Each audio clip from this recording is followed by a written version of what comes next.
He wasn't just a dog. He was one of the most terrifying weapons ever unleashed by ancient Rome.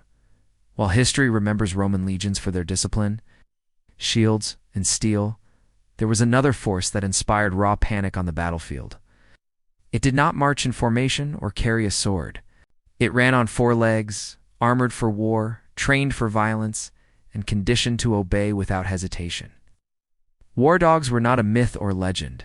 They were real, deliberate tools of Roman warfare, known to the Romans as canes pugnaces or canes bellici.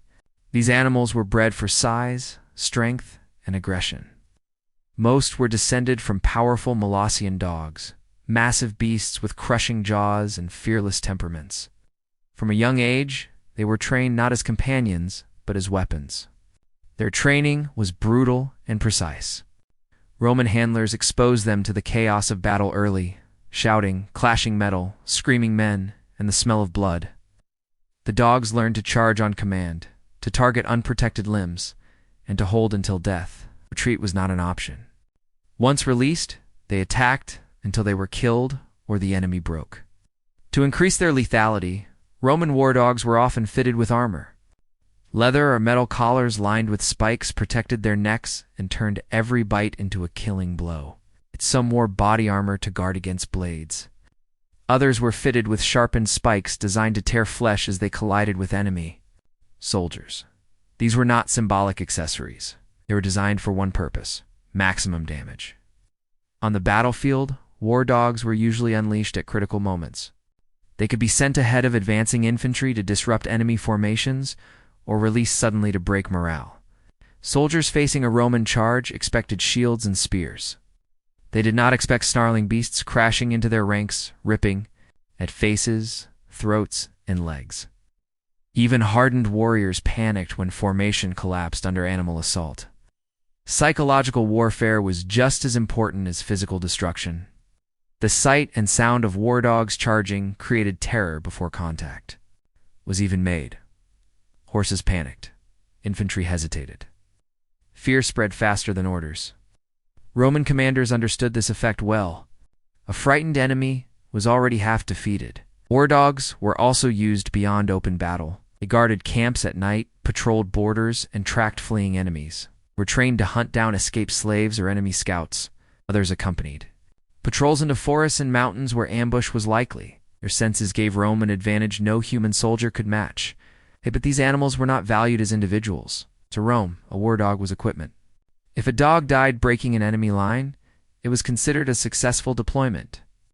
Ancient sources describe mass graves of dogs alongside fallen soldiers, evidence of how frequently they were sacrificed. Loyalty was expected.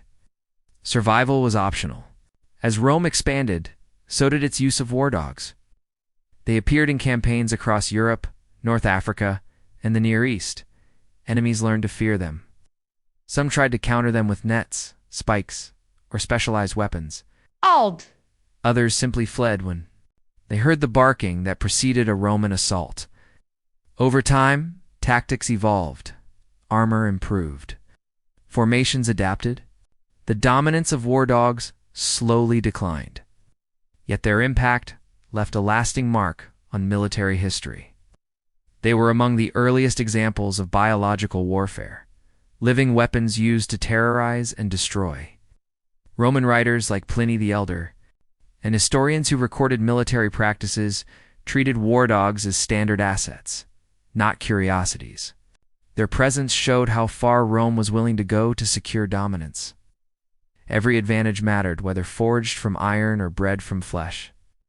War dogs represented Rome's philosophy of total warfare, where nothing was spared and every resource was weaponized. This practice also influenced later armies. Medieval forces, conquistadors, and even modern militaries would study and revive the concept of attack dogs. While technology changed, the principle remained the same. Fear is a weapon, and living creatures could deliver it with terrifying efficiency. Yet behind the legend lies a grim truth. These dogs never understood Rome, conquest, or glory. They knew only training, obedience, and violence. Their loyalty was exploited, their strength consumed, and their lives spent for human ambition. Remembering them, we are reminded that Rome's power was not built on discipline alone, but on a willingness to use anything and anyone as a tool of war. History still echoes with their forgotten footsteps.